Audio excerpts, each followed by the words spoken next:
اللي جنب البيت بتاع الفراخ عنده فرختين، حب يتخلص منهم، لا مفيش حد لا بيشتري ولا هو عارف يبيع. راح عمل ايه؟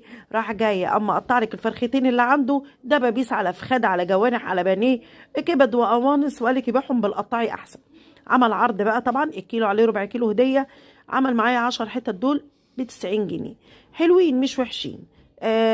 ربنا يحسن ما بين ايدينا يا رب. تبلتهم من بالليل، حطيت لهم طماطميه مبشوره، مبشوره لا مؤاخذه بس عشان البرد، وبصلايه مبشوره، قرن فلفل كده حراق مبشور، توابل بتاعتك، معلقه ملح، دعكيهم في بعض. وهاتي بقى الجلد من تحت كده، شق اللحم بتاعها، وافضلي بقى ايه تبليها تتبيله حلوه، سيبيها من بالليل. اقسم بالله هتشربي شويه شوربه تدعي لي. عملنا بقى رز بشعريه. طب انت يا مشاهده مش هتعملي جنب منها بقى غموس ولا حاجه؟ انا عندي صينيه بطاطس في التلاجة معموله والله مرميها، تتعمل جنب بينهم ان المبذرين اخوانا